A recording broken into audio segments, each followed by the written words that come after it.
투표와 복음 캠페인 같이 하겠습니다. 복음으로 교회를 새롭게, 세상을 이롭게, 복음으로 가정을 세우겠습니다. 복음으로 전도하고 선교하겠습니다. 복음으로 세상을 섬기겠습니다.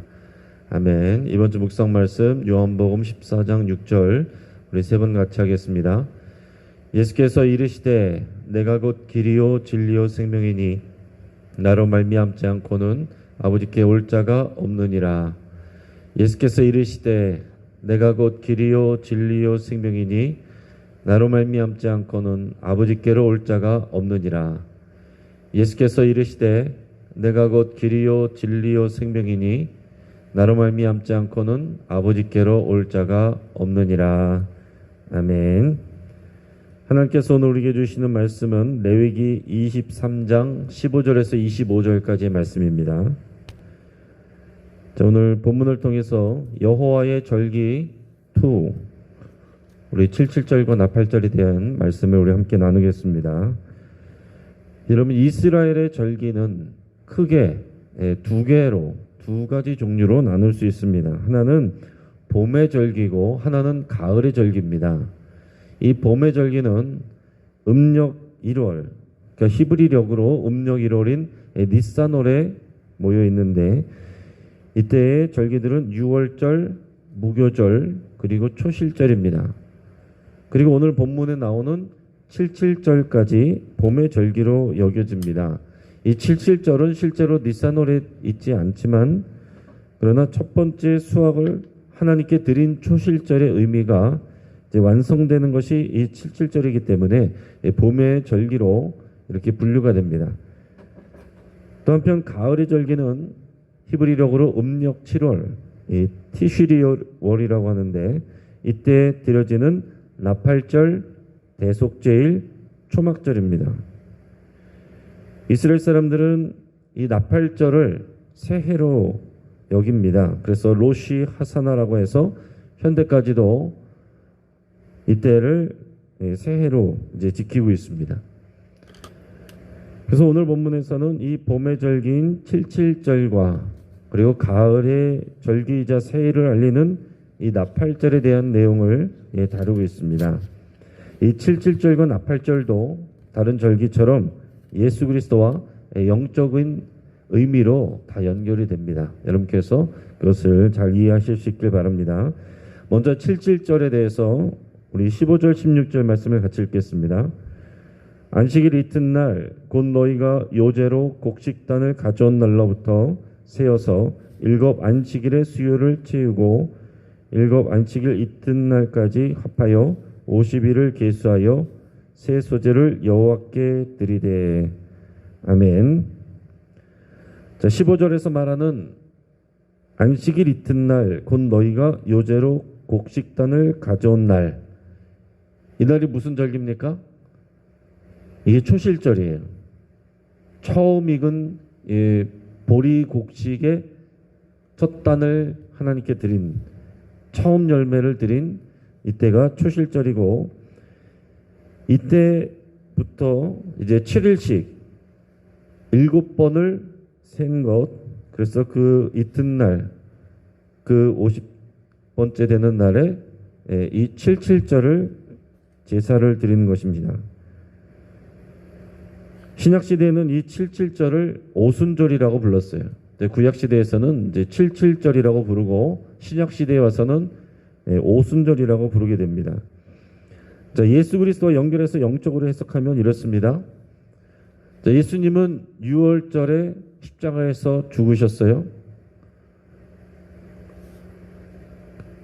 그리고 안식일 다음날 6월절 그 다음날이 안식일이었고, 그 다음날인 다음날 일요일에 초실절이었고, 이 초실절에 예수님이 부활하셔서 부활의 첫 열매가 되셨습니다. 그리고 그 다음에는 그 수학의 완성인 이 77절, 신약시대의 오순절에 그 열매가 이어지는 거죠. 예수님이 부활의 첫 열매가 되신 후에 이 오순절에 성령님이 오셔서 교회가 되고, 이 처음 익은 부활의 첫 열매 되신 예수 그리스도의 부활의 생명이 교회로 탄생하게 되는 것입니다. 그래서 저와 여러분들이 이 부활의 새로운 열매들, 부활의 첫 열매가 예수님이셨고 이 오순절에 성령님이 임하셔서 교회가 된 저와 여러분들이 부활의 두 번째, 세 번째, 네 번째 열매들이다 라는 얘기입니다. 자, 그런데 이 전통적 유대인들은 모세가 시내산에서 77절에 그날에 십계명을 받았다라고 그렇게 생각을 합니다. 그러니까 출애굽하고서 50일째 되는 날에 시내산에 도착해서 거기서 십계명을 받는데, 그러니까 그때가 이제 77절 그 날이 된다는 거예요. 자, 그러니까 이 77절 즉 오순절에 이 말씀을 받은 날에 성령님이 오신 것입니다. 자, 말씀과 성령님은 그래서 따로 역사하는 것이 아니고 주의 말씀과 성령님이 함께 역사하는 거예요. 그렇기 때문에 어떤 사람은 나는 말씀이 좋다, 어떤 사람은 나는 성령이 좋다, 기도가 좋다. 그래서 어떤 교회는 우리는 말씀 중심의 교회입니다. 어떤 교회는 우리는 성령 중심의 교회입니다. 그게 큰 의미가 없다라는 얘기입니다. 주의 말씀은 성령님이 저자이시고 성령님이 조명하여 주셔야 말씀이 깨달아지게 되는 거예요. 그러니까 성령 사역 따로, 말씀 사역 따로 가는 게 아닙니다. 우리가 말씀을 깨달으려면 성령님께서 조명하여 주셔야 되고 성령님께서 우리의 눈을 띄워주시고 귀를 열어주셔야 됩니다. 성령님께서 우리 입을 열어주셔야 이 복음을 전할 수가 있는 것입니다. 그래서 제가 말씀을 전할 때도 늘 그런 말씀을 드리지만은 성령님께서 제 입술을 통하여 말씀하여 주십시오. 제가 늘 그렇게 기도하고 설교를 마치면은 성령님께서 제 입술을 통하여 말씀하신 줄을 믿고 감사를 드립니다. 사람의 말은 기억나지 않게 하시고 오직 주의 말씀만 우리 성도들의 가슴에 심기어지고 기억나게 하시고 그 말씀으로 따라서 순종하며 살 수 있도록 성령님이 역사하여 주옵소서. 이제 그런 기도를 드리는 거예요. 여러분들도 개인적으로 말씀을 묵상하시고 또 성경을 읽으실 때 어디 내가 보자, 말씀을 깨달아 보리라, 찾아보리라, 이런 마음으로 접근하시면 안 되고 성령님 말씀하여 주십시오. 제가 듣겠습니다. 성령님 조명하여 주십시오. 그래서 저에게 주시는 말씀이 보여지고 들려지게 해주십시오. 그 마음가짐으로 나가야 되는 거예요. 그러지 아니하면 어떤 사람은 신학을 공부하고서도 믿음이 없는 사람이 있고 어떤 사람은 성경을 다 읽지 않아도 주님을 믿고 그 말씀대로 사는 사람이 있습니다. 자, 이어서 우리 18절에서 21절까지 또 이어서 읽겠습니다. 너희는 또 이 떡과 함께 1년 된 흠없는 어린 양 7마리와 어린 숫소 1마리와 순양 2마리를 드리되 이것들을 그 소제와 그 전제 제물과 함께 여호와께 드려서 번제로 삼을지니 이는 화제라. 여호와께 향기로운 냄새며 또 순염소 하나로 속죄제로 드리며 1년 된 어린 순양 2마리를 화목제물로 드릴 것이요 제사장은 그 첫 이삭의 떡과 함께 그 2마리 어린 양을 여호와 앞에 흔들어서 요제를 삼을 것이요 이것들은 여호와께 드리는 성물이니 제사장에게 돌릴 것이며 이날에 너희는 너희 중에 성회를 공포하고 어떤 노동도 하지 말지니 이는 너희가 그 거주하는 각처에서 대대로 지킬 영원한 규례니라. 아멘. 자, 앞에서 말씀드렸던 것처럼 이 초실절은 보리의 첫 열매를 드리는 절기였고 이 77절 때는 이 봄에 수확한 것을 하나님께 드리면서 또 감사를 드리는 제사인데 77절 때는 밀을 수확하는 때였어요. 자, 밀을 수확하는 때였습니다. 그래서 초실절 때는 보리의 첫 이삭 한 단을 성전에 바쳐서 그것을 곱게 빻아서 제단에서 태웠습니다. 77절은 밀 수확을 하는 때였기 때문에 이 밀의 곡식을 가루로 해서 떡을 2덩이 만들어서 하나님께 바치는 그런 제사를 드렸습니다.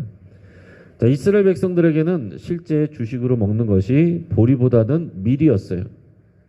그래서 이 보리를 드리는 초실절보다 이스라엘 백성들은 이 밀을 추수해서 드리는 이 칠칠절이 그들에게 있어서 더 큰 기쁨으로 다가왔을 것입니다. 그리고 보리 첫 단을 드리는 때보다 이 봄의 수확을 다 마치고서 드리는 풍성한 이런 소출을 이룬 다음에 드리는 제사이기 때문에 칠칠절 때 드리는 이 제사 내용을 보면은 훨씬 더 드리는 제물의 내용이 많고 더 풍성한 그런 축제가 되는 그런 때였다라는 것입니다. 그리고 또한 이웃들과도 풍성하게 나누어서 먹게 하셨어요. 자, 그런데 이제 우리말 성경에서 보면 특히 이제 개역개정에서 출애굽기 23장 16절에서 보면 칠칠절을 맥추절이라고 이제 표현을 해놨습니다. 제가 맥주 감사절 때 이 본문을 통해서 몇 번 이제 설명을 드리긴 했는데, 하지만 이 맥추절이라고 우리말 성경에는 번역했지만 실제 대부분의 영어 성경에서는 이 보리라는 표현이 안 나와요. 우리는 이제 보리 맥자를 써서 맥추절이라고 쓰지만, 그러나 실제 이제 영어 성경이나 원래 히브리 성경을 보면 그냥 추수절이다 이렇게 되어 있습니다. 그래서 우리 한국교회에서 칠칠절을 맥주 감사절이라고 흔히 부릅니다. 그리고 맥주 감사절에 그 뿌리를 칠칠절이라고 소개하고 이렇게 설교하는 경우도 많지만, 실제적으로는 지금 말씀드린 것처럼 보리가 아니라 밀을 수확해서 하나님께 제사드리는 그런 때였다라는 것입니다.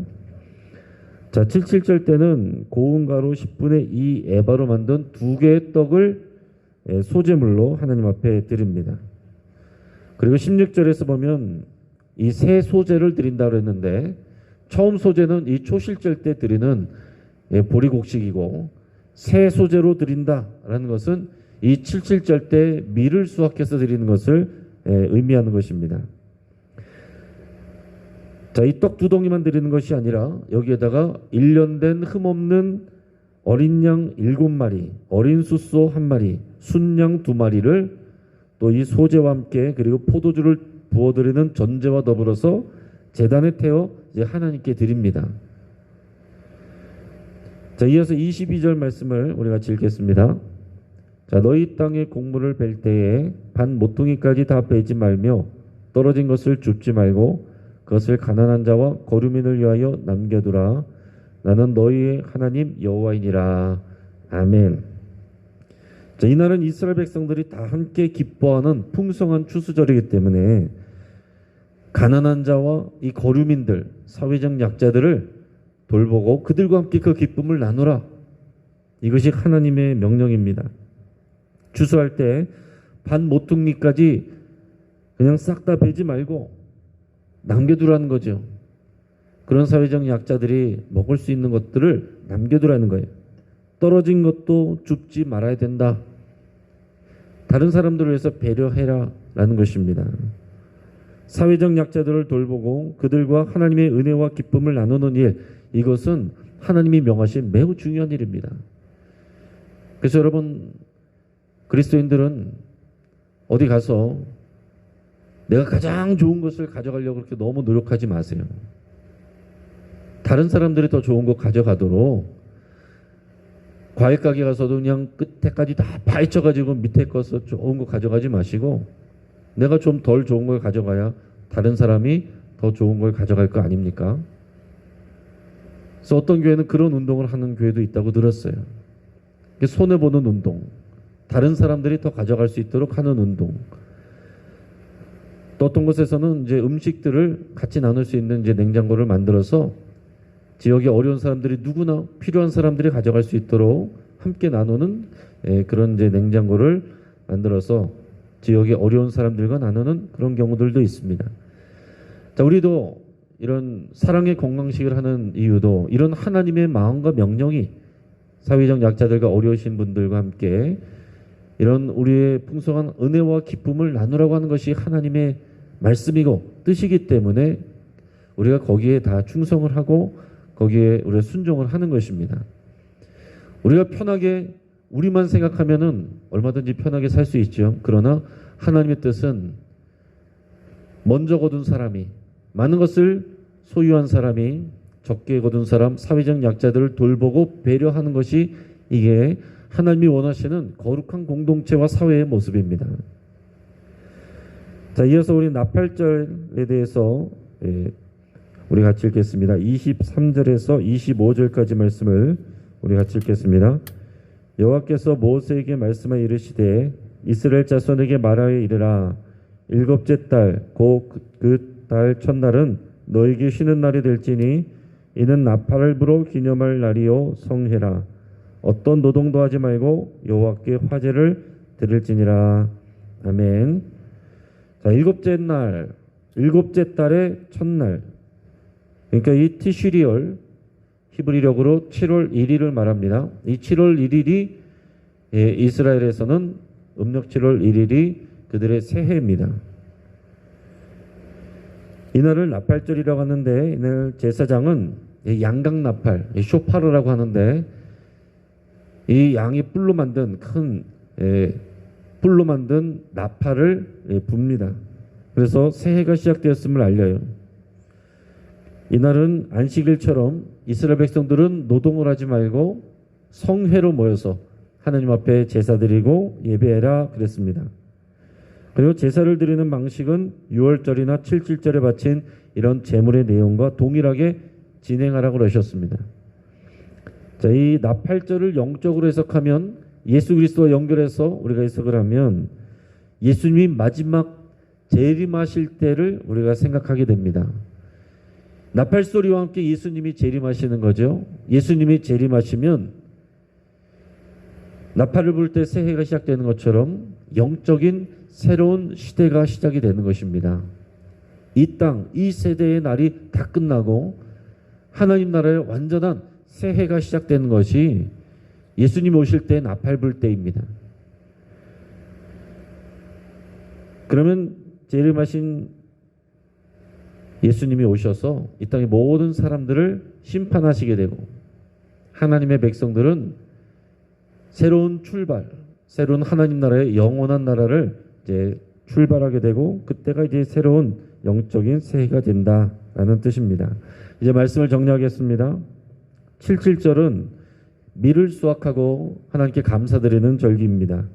이날은 모세가 시내산에서 율법을 받은 날이고 또 동시에 신약시대의 오순절 성령 강림 사건과 연결이 됩니다. 자, 하나님은 보리가 처음 익을 때도 밀이 또 익어서 추수할 때도 그 모든 소출의 주인 우리를 공급하시는 분은 여호와 하나님이시라는 것을 고백하고 감사드리는 이 믿음을 가지고 살아가도록 하나님께서 말씀을 하십니다. 이렇게 안 하면 어떻게 되겠어요? 내가 노력해서 됐다고 생각하고 그리고 그 가나안 땅에 그 신들이 바알과 아사랴가 이 풍성한 소출을 줬다고 그렇게 흘러가게 되는 거거든요. 그리고 실제로 나중에 그렇게 됩니다. 하나님은 결실의 기쁨을 사회적 약자들인 가난한 자들 또 그리고 거류민들과 함께 나누라 라고 말씀을 하셨습니다. 그리고 나팔절은 새해를 시작하는 때이고 영적으로는 예수님의 재림을 의미한다 그랬습니다. 예수님이 다시 오시면 영적인 우주적 새날 새해가 시작이 됩니다.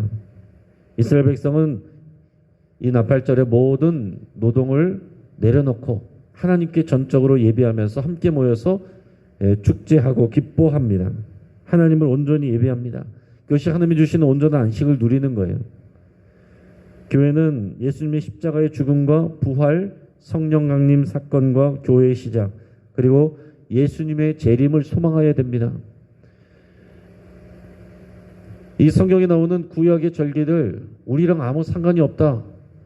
여기서 끝나는 것이 아니고 예수 그리스도에게서 이것이 다 성취된 거예요. 그래서 우리 교회가 지키는 이 절기는 우리는 이스라엘의 절기를 지키는 것이 아니고 예수 그리스도의 생애와 그 하신 일들을 기념으로 해서 기준으로 해서 우리가 1년을 나누어서 우리가 이것을 기념하는데 이것을 우리는 교회력이라고 얘기를 합니다. 교회력. 그래서 교회력의 중심은 예수님이 부활하신 날, 십자가의 죽음과 부활하신 날을 중심으로 해서 그 앞뒤로 이제 진행이 되고 그 이후에 이제 성령 강림절 있고 또 저 뒤에는 이제 성탄절이 있고 부활절과 성탄절을 또 이제 기준으로 해서 그 중간에 예수님이 하신 일들, 처음 나타나실 때 그때를 이제 주현절이라고 하고, 성령 강림절, 또 추수감사절은 이제 교회력으로 들어가지 않지만 우리가 맥주감사절과 함께 우리가 이제 교회에서 우리가 봄 가을로 우리가 하나님께 우리의 추수한 공급하시는 하나님을 예배하고, 모든 것을 우리가 예수 그리스도를 중심으로 해서 우리가 생각하고 1년 내내 하나님이 우리를 공급하시고 우리는 예수 그리스도를 묵상하고 그 안에서 예수 그리스도를 따라가는 것, 이것이 이런 절기를 주신 하나님의 마음이고, 오늘 이 새언약 시대의 교회가, 저와 여러분들이 예수 그리스도를 중심으로 우리의 시간들을 바라보고 생각해야 되는 그런 기준이 된 것이고 관점이 됩니다. 우리 모든 시간은 하나님의 시간이고 예수 그리스도가 주인이 되십니다. 이 믿음 가지고 살아가시길 주의 이름으로 축복합니다. 같이 한번 기도하겠습니다.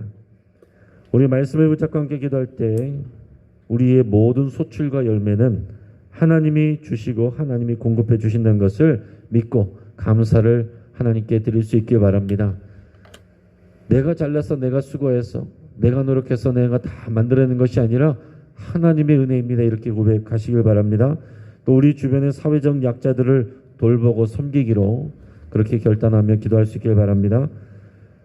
오늘 우리가 그렇게 실천할 수 있는 사람이 누구인지, 그 일이 무엇인지 여러분 기도하시고 그렇게 실천하시기 바랍니다.